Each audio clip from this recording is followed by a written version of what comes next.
अस्सलामुअलैकुम, क्या हाल हैं आप सबके। उम्मीद है सब खैर खैरियत से होंगे। अल्लाह ताला हमेशा हम सबको अपने हिफ्ज़ व अमान में रखे, आमीन सुमा आमीन। जनाब ये सुबह का वक्त है और नाश्ता हमारा हो चुका है। बेटी की कॉफ़ी रहती थी, वो ऊपर थी, पहले फ़ातिमा को भेजा कि जाके दे आओ।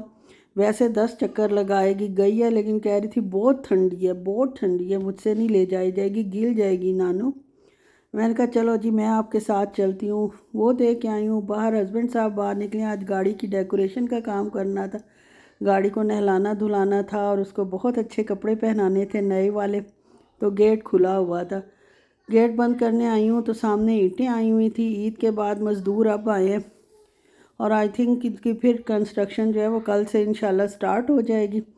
तो गेट बंद किया है और गेट बंद करके सीधी किचन में आ गई हूँ। आज किचन में अच्छा खासा काम था। काम खैर हर रोज़ ही यही सेम काम ही होता है, लेकिन यह है कि टाइम बदल जाता है। आज सुबह के टाइम ये काम था। बलाई जो मैंने थी 2-3 डब्बों की, तो मैंने माशाल्लाह मक्खन बना के रख लिए। और अब जनाब जो अब जो तीसरी चौथी दफ़ा ये जो है माशाल्लाह मैं इसको बलाई निकाल रही हूँ और इसका मक्खन बनाऊँगी इंशाल्लाह।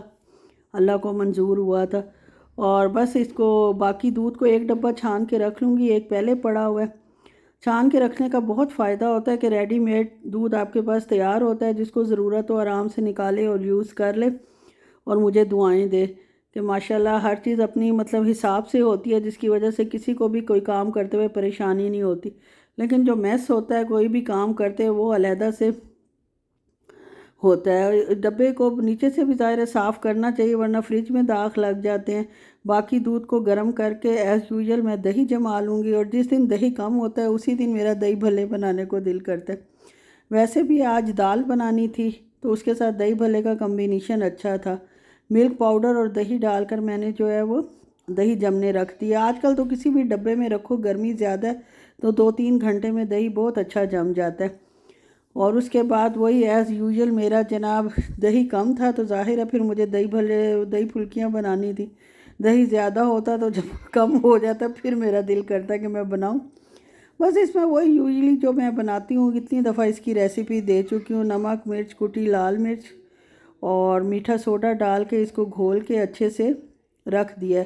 थोड़ी देर 10-15 मिनट तो रखूँगी। और उसके बाद जनाब ये बर्तन हैं जो इसके बाद के हैं, सिर्फ दही जमाने के और दूध की पतीली खाली हुई है और ये सारा कुछ ये इसके बाद के बर्तन है। वरना माशाल्लाह ये तीसरी दफ़ा बर्तन धुल रहे हैं।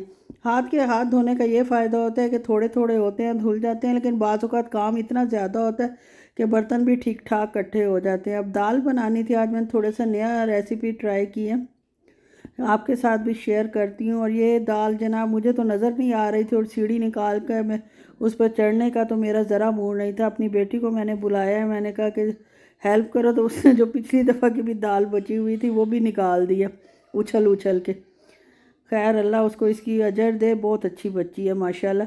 तो अब ये दाल जनाब बन रही है और दाल को मैं इसी तरह डायरेक्ट ही भिगोती तो हूँ नहीं, धोती अलबत्ता ज़रूर हूँ। इसको टैप वाटर से धोकर और थोड़ी देर रख दूँगी ताकि इसका पानी निचड़ जाए। इम्तियाज़ से मैं दालें लेती हूँ, इनकी दालें वैसे बहुत अच्छी होती हैं, साफ़ सुथरी होती हैं और बिल्कुल इनमें ना कोई पत्थर होता है और ना कोई मिट्टी या कुछ ज़रा होता है। आप देख लें पानी साफ़ साफ़ सा ही निकल रहा है। बल्कि यहाँ अब जो भी सुपर स्टोर्स बने हुए हैं या सेव मार्ट्स बने हुए हैं और इम्तियाज़ है और सारे जो है ग्रीन वैली जो बहरिया के, सबकी दालें वगैरह जो है ना बहुत साफ़ सुथरी और अच्छी होती है। इसका पानी निचड़ने के लिए मैंने रख दिया इधर कुकर में। मैं वही पहले तो वही डालूँगी, नमक, सुर्ख मिर्च, कुटी लाल मिर्च डालूँगी और हल्दी डालूँगी। धनिया मैं नहीं डालती, उससे दाल का कलर जो है ख़राब हो जाता है। जो चीज़ देखने में अच्छी ना लगे वो खाने में बेशक जितनी भी अच्छी हो, पहली दफ़ा तो बंदा एक दफ़ा मुंह बनाता ही है कि ये क्या मैं खाने जा रहा हूँ। बहरहाल ये सब कुछ डालकर मैंने इसमें पानी डालकर और इसको मैंने छोड़ दिया, चढ़ा दिया गलने के लिए ताकि ये अच्छी तरह गल जाए। वैसे तो सऊदीया में मेरी दाल 2 मिनट में गल जाती है, यहाँ पता नहीं मौसम की वजह से या पहाड़ी इलाके की वजह से, या खैर इतना पहाड़ी भी नहीं है कि टॉप पे हो। तो इसमें मैंने जनाब सारा कुछ डालकर और इसमें 5 मिनट में ये मेरी जो दाल गली है। उसके बाद मासिया आ गई थी, आज खैर वक्त पे आई है। कल का जो मेरा गुस्सा है काम आ गया और मुझे कह रही थी बाजी कुछ खाने को दे दें। अब खाने को मेरे पास इस वक्त चावल थे या एक समोसा बचा हुआ था, कल परसों का। तो उसने कहा कि चावल खा खा के तो मैं तंग आ गई हूँ, शादी वाले किसी घर में भी काम करिए तो मुझे समोसा दे बाजी, थोड़ा जिहा गर्म भी कर देना नाल। मैं क्या ज़रूर, क्यों नहीं, तुसी हुक्म करो तो असी मनिए ना, ये तो हो नहीं सकता। और वैसे भी जब काम अच्छा है, ये ख़ुद तो बहुत अच्छा काम करती है और हर बात खुश अखलाक भी है और बात भी मानती है, तो इसको देने को और करने को भी दिल चाहता है। ये भी मेरी बहन है, देख लें कितना इसने भी सर्फ गिरा दिया है। बोनस लेती हूँ बाथरूम वगैरह के फ़र्श धोने के लिए, तो वो इसने गिरा दिया। चटनियों का पूछा तो बाजी मिठी चटनी भी पाना ते नाल जनाब दही वाली चटनी भी पाना, तो एक पाना दोनों ना पाना, ज़्यादा हो जाएंगियाँ। मैं क्या चलो जी है, आपकी हर ख्वाहिश की मुझे बहुत कदर है और मैं उसी तरह डाल के इसको दी है। खैर खुशी, मतलब अच्छा लगता है, अल्लाह मियाँ किसी की भूख में उसकी मदद करो तो अच्छी बात है। और यहाँ ये देख लें जनाब मेरे सोफ़े का हशर, ये बिस्किट्स का हशर हो रहा है। 2-3 बिस्किट्स है जो इन दोनों बच्चियों ने, पहले छोटी के हाथ पे, खैर उसने जानबूझ के तो नहीं किया होगा, लेकिन बड़ी ने जानबूझ पे करके माशाल्लाह फैला दिया और नानी को बताया कि हम आपकी नवासियाँ हैं और आपके घर आई हुई हैं। जब ये तमाशा देख के वापस आई हूँ, फिर उसे बेटी ने ही खैर साफ़ किया, उससे वैक्यूम क्लीनर से जो छोटे वाला है। और उसके बाद दाल तैयार थी, थोड़ा सा पानी ज़्यादा खुश्क हो गया था, नीचे तो नहीं लगी थी। हमने आज दाल को रोटी के साथ खाना था, इसलिए थोड़ा सा गाढ़ा रखना था। एज़ यूजुअल मैं जैसे ही सालन पकता है उसको बर्तन दूसरे में निकाल लेती हूँ। हरी मिर्च और हरा धनिया डाला था इसमें, और इसको निकाल कर बर्तन धो के अपनी जगह पे रख देती हूँ और सिर्फ वही डोंगा या बर्तन रह जाता है, कंटेनर जिसमें चीज़ होती है। इससे एक तो बर्तन संभले रहते हैं और दूसरा नीट भी रहता है, और आप जो है खाना खाने के बाद भी आपको थोड़े से बर्तन बस धोने पड़ते हैं। अब इसको तड़का लगाना है और तड़का लगाते वक्त आज जो मेरा हशर हुआ है वो देखें। अदरक इसमें मुझे चॉप करके डालनी थी, जो मैं नया तरीका, मतलब अदरक जो है वो चॉप करके डालनी थी, लेकिन मैंने पेस्ट डाल दी। हालांकि पेस्ट में बिल्कुल भी पानी नहीं है, लेकिन इसका नेचुरल अपना पानी होता है। फ्रीज़ करो तो फिर इसमें क्रिस्टल से बर्फ़ के बन जाते हैं, जिसकी वजह से ये इतना उड़ा है, इतना उड़ा है कि मेरी सफाई धरी की धरी रह गई है।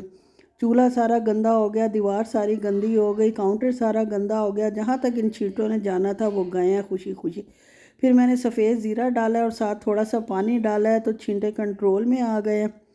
उसके बाद जनाब ये देख लें, पेस्ट की वजह से ये साथ चिपक गया था, जला नहीं था। खैर इससे दाल का टेस्ट जो है बहुत ही अच्छा आया, इसलिए। और आखिर में मैंने इसमें थोड़ा सा पिसा हुआ गरम मसाला डाल दिया था, उससे जो है इसका फ्लेवर बैलेंस हो गया था और बहुत अच्छा बना था। दही तो इतनी जल्दी जमी नहीं थी, अब खड़े हाथ के हाथ, मैंने कहा खड़े खड़े मैं जो है वो भल्ले भी फ्राई कर लेती हूँ। इससे ये फ़ायदा होगा कि जब दही जमेगा तो तब तक जो है ये ठंडे भी हो जाएंगे, और दूसरा यह है कि इन्होंने कौन सा ख़राब होना है। साथ मैंने रोटियां आज बाज़ार से मंगवाई थी और फ्रूट थोड़ा सा मंगवाया था। परसों से तो इंशाल्लाह हम लोग जाएंगे, थोड़े से आउट ऑफ सिटी जाएंगे, आपको भी इंशाल्लाह दिखाऊंगी जहाँ मैं जाऊंगी। तो ये जनाब जामुन लाए थे हस्बैंड साहब, मैंने उन्हें खुद ही थोड़ा थोड़ा फ्रूट लाने के लिए कहा था और वो उतना ही थोड़ा लेके आए जितना कि मैंने कहा था। असल में ये हर चीज़ बच्चे खा लेते हैं, पता नहीं फ्रूट से क्या चिड़ है। अगर दो भी सही तो ख़ुद काट के दो, ख़ुद सब कुछ करो, और बाज़ औक़ात नहीं बंदे का दिल चाहता, इतनी गर्मी और हवस है कि कभी ये बच्चे ख़ुद भी कुछ ले लें या माँ को काट कर ला दें। जब खुद ही नहीं खाना तो माँ को क्या देना है, माँ ने खाना है तो माँ ने बच्चों को भी आगे से सर्व कर देना है ताकि वो भी इंजॉय करें।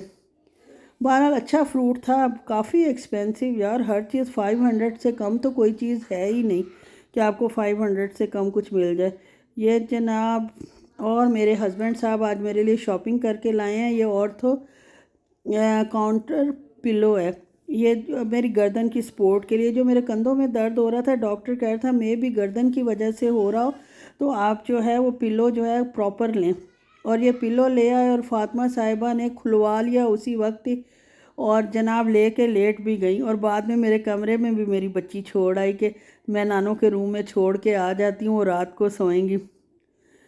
फिर ऊपर आई हूँ, ये सारा निपटू के गुस्सा गुस्सा करके, जो मतलब चीज़ें बार बार बिखरती हैं, ज़ाहिर गुस्सा तो आता ही है, लेकिन अपने ऊपर आता है। बच्चों पर मुझे ज़रा भी गुस्सा नहीं आता, मुझे बच्चों से बहुत प्यार है शुरू से ही, अपने बच्चों से भी, और अब बच्चों के बच्चों की तो बात ही खैर और है। खैर फिर जनाब ये कपड़े डाले हैं ऊपर आके। आज हेक्टिक रूटीन इसलिए थी कि घर में थे, आज कहीं आना जाना नहीं था, और इसके लिए बाद जनाब कपड़े डाले हैं तो मेरा दिल चाह रहा था कि जब से मैं आई हूँ मैं छत पर नहीं आई। छत पर आई हूँ तो ये देखें जी, इतनी अच्छी ठंडी और मज़े की हवा चल रही थी। वैसे बहुत नीचे सफोकेशन सी फील हो रही थी, कमरा बंद था और इधर जनाब बहुत अच्छी हवा थी और साथ ये ट्रक भी आया हुआ था। ईंटें आ चुकी हैं, बुनियादें माशाल्लाह भर चुकी हैं। और अब जनाब जो यहाँ खिलारा पड़ेगा ना हमारी गली में, वो एक अलहदा एक दर्द सर होगा। साथ वालों की छत भी आपको दिखा रही थी, बिल्कुल साथ जुड़ी हुई हैं छतें। तो इनके जो सर्वेंट क्वार्टर के नौकर हैं माशाल्लाह, जब थे तो फ्रीक्वेंटली, हम तो होते नहीं हैं, हमारी छत पे चीज़ें भी फेंकते रहे हैं और कूदते फड़कते भी रहे हैं। ये हमारे साथ वाला प्लॉट खाली है एक साइड का, और इसका जो पानी बारिश का होता है वो सारा यार हमारी उसमें जा रहा है बुनियादों में। इसको लेवल करवाना था। बहरिया का ये फ़ायदा है कि कोई भी ऐसी इस किस्म की शिकायत हो कुछ हो तो वो फ़ौरन आके इसका जो है ना अजाला कर देते हैं। वो इसको लेवल करने के लिए आए थे ताकि पानी अगर गड्ढे पड़े हुए हैं तो ना उसमें इकट्ठा हो या हमारे उसको घर को नुकसान पहुंचाए। लेकिन इन लोग साथ वालों ने उसमें फट्टे रखे हुए थे। अब वो ठेकेदार को मेरे हस्बैंड ने कहा है, आप आया ही नहीं, खैर मिला ही नहीं, लेकिन मज़दूरों को कहा है कि जब वो आए तो मेरी बात करवाएं ताकि ये फट्टे उठें और हमारा जो है हम लेवल करवा सकें उस ग्राउंड को। ये हस्बैंड साहब गए थे जनाब ये गाड़ी की कोशिश करवाने के लिए, और ये कोशिश हो रही है, तेज़ी से दिखा रही हूँ वरना वीडियो बहुत लंबी हो जाती। और ये जनाब फ़ाइनल घर माशाल्लाह तैयार हो के हमारी प्यारी सी गाड़ी आ गई है और उसकी सीट्स बहुत अच्छी मुझे तो लगी हैं, कलर कम्बिनेशन भी बहुत अच्छा है। और आपको कैसी लगी हैं? अगर अच्छी लगी हैं तो प्लीज़ ज़रूर मुझे बताएं। और जनाब मेरे चैनल को लाइक और सब्सक्राइब करें, वीडियो को शेयर करें और अपनी दुआओं में मुझे याद रखें। ये ज़रूर मुझे बताएं कि आपको मेरी ये कैसी लगी है गाड़ी की कोशिश, और मेरी वीडियो भी आपको कैसी लगी है। अपना बहुत ख्याल रहें, खुश रहें। अल्लाह मियाँ हम सब पर अपनी रहमत रखे। आमीन सुमा आमीन। अल्लाह हाफिज़।